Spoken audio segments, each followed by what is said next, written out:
In meteorologia, fin dall'inizio del XIX secolo, le nubi si dividono in tre tipi: basse, medie, alte. Le basse vanno dal livello della superficie fino a 2000 metri. Le medie da... Giorgio, non posso fare niente, a meno che lo lascio e parlo normalmente. Va bene? Continuiamo così allora. Le medie che vanno dai 2000 metri ai 6000 metri, le alte che vanno dai 6000 metri in poi, 6, 7, 8000 metri. Le nubi alte dai 6000 metri in poi sono costituite solo da cristalli di ghiaccio, praticamente sono cirri, cirrostrati e cirrocumuli.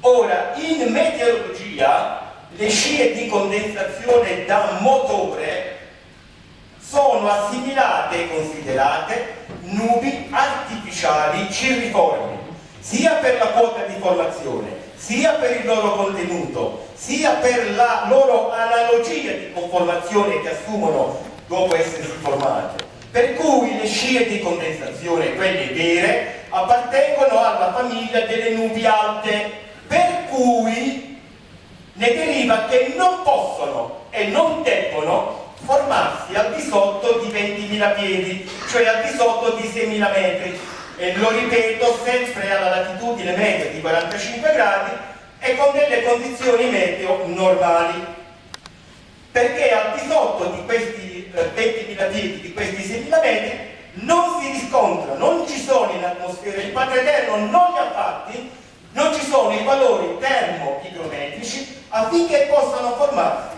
le scie di condensazione, quelle normali, quelle vere. La percentuale di umidità non può essere inferiore al 75%.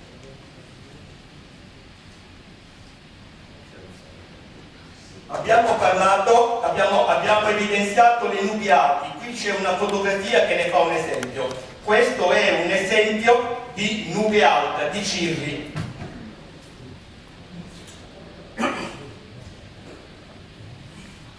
Questo è un altro esempio di nube alta, cirro. Stiamo parlando dai 6.000 metri in poi di altitudine. Ora veniamo al capitolo 5, il riconoscimento delle scie di condensazione vere dalle scie di condensazione false. Nell'effettuare tale riconoscimento bisogna riferirsi non tanto alla sua persistenza temporale, che pur essendo un parametro importante può diventare tecnicamente fraudolento per chi in malafede ha interesse a farlo, quanto invece bisogna porre attenzione a 6 punti. La quota ove compare non al di sotto di 6.000 metri, la presenza di valori termoigrometrici idonei in quota e comunque la temperatura non deve essere al di sotto di meno 30, quindi deve essere meno 30, meno 31, meno 35, meno 40 e così via. Il punto di emissione dall'aereo, che può essere anche camuffato, il tempo impiegato per l'analisi di questa scia di condensazione. Di norma la scia di condensazione meno perdura nel tempo, più si avvicina alla normalità e a quella vera. La conformazione che questa scia assume nell'immediato, dalla comparsa fino a un massimo di 30 secondi, 5 minuti, oltre non conviene più analizzare, tale conformazione non deve essere pittoricamente bizzarra oppure schizofrenica. Ultimo punto, la conformazione inoltre non deve essere unicamente a cordolo come un salsicciotto, compatto e duratura nelle successive ore 5, 6, 7 ore. Questa che vedete è la fotografia di una nube alta che è un cirrostrato. Quando la scia di condensazione vera si forma, inizialmente si presenta come un salsicciotto lungo e arrotolato. Man mano che passa il tempo, ma sto parlando sempre dai 30 secondi ai 5 minuti, si decomprime, si espande, anche grazie alle correnti in quota, e la sua conformazione finale deve essere analoga o simile a quello che vedete nella fotografia, in modo da vedere nei suoi interspazi il cielo, mentre non deve assolutamente assumere le prossime forme che vedrete. La numero 1, un salsicciotto da cui pendono nella parte inferiore dei penduli raggrumati e sono anche equidistanti, tant'è che ho coniato per questa forma scia a denti di pettine. Poi c'è il cordolo con delle piccolettature, oppure cordoli con dei penduli raggrumati e riccioli sopra. Poi possiamo avere anche diverse scie parallele ed equidistanti.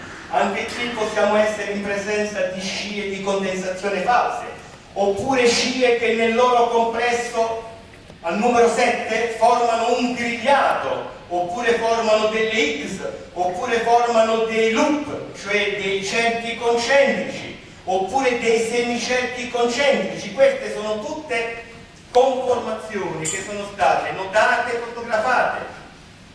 Avanti. Oppure delle scie di condensazione che hanno una forma a sinusoide. Ho una fotografia di questo tipo di scia su Bologna a 900 metri di quota. A 900 metri di quota neanche il Padre Eterno riesce a fare una scia di condensazione. Poi ci sono le scie di condensazione dove ci sono due cerchi che si intersecano, oppure due cerchi come le lenti di due occhiali, oppure una scia di condensazione che a un certo momento si traccia di mezzo per 1 o 2 secondi, riprende, sempre tracciata di netto e va avanti. Questa è una foto di una scia di condensazione anomala, falsa, quella che si chiama scia chimica. Come potete vedere nella parte superiore c'è un cordolo, nella parte inferiore ci sono i penduli che scendono giù raggrumandosi nella parte inferiore. Qui siamo in Liguria, Vallata di Torriglia, 26 novembre 2007. Ponete attenzione alla scia falsa con i pendoli raggrumati sotto ad un'altezza di 1500 metri. Mentre spostate la vostra attenzione, mentre ponete la vostra attenzione a sinistra, una vera scia molto molto piccola, corta, ad un'altezza di 8-9 mila metri. Quella di sinistra, quella piccola è vera, perché lì, a quella quota, si può formare la scia di condensazione. Ma a 1500 metri una scia di condensazione non si può formare, perché l'atmosfera non ha i parametri termo-igrometrici affinché possa formarsi. Quindi quella è una scia vera, e sì uscita dal motore, ma non dall'interazione casse di scarico del motore con l'atmosfera. Sarà uscito da un altro buco, da un altro pertugio, da un altro orifizio dell'aereo. Comunque è falsa. Qui siamo in Veneto, siamo sull'altopiano di Asiago. Fate attenzione a quello che è scritto sulla destra e con le relative frecce. C'è un banco di altocumuli ad una quota compresa tra i 3 e i 4 mila metri. Quindi siamo sui 13, 14, 15 mila piedi. Molto più in basso ci sono un intreccio di scie intorno ai 2400-2500 metri. A 2400-2500 metri è il regno delle nubi medie e le scie non si possono formare perché non c'è la temperatura idonea affinché loro possano formarsi. Quindi queste scie sono false, prodotte sì dagli aerei ma non dal motore. Quindi sono false. Andiamo avanti. Queste sono quelle che io ho chiamato prima le scie di condensazione bizzarre e schizofreniche. Un aereo quando vola lascia la scia in quota quando fa il volo di crociera, non lo fa quando è bassa e si fa i suoi giretti perché deve fare i biscottini della nonna. Seconda fotografia. Questo è un altro esempio di scia di condensazione falsa, bizzarra, schizofrenica a Monte Piscotto. Non esiste. Non esiste che un aereo si faccia un giro a Monte Piscotto a quota bassa e si formino le scie di condensazione. Le scie di condensazione vere si formano solo da 6.000 metri in poi e non fanno certamente quei biscottini là, poi al di sopra, poi sopra a un'altezza media di 1800-2000 metri come sono quelle montagne. Andiamo avanti. Fermati un attimo, adesso esci un attimo fuori con le stesse.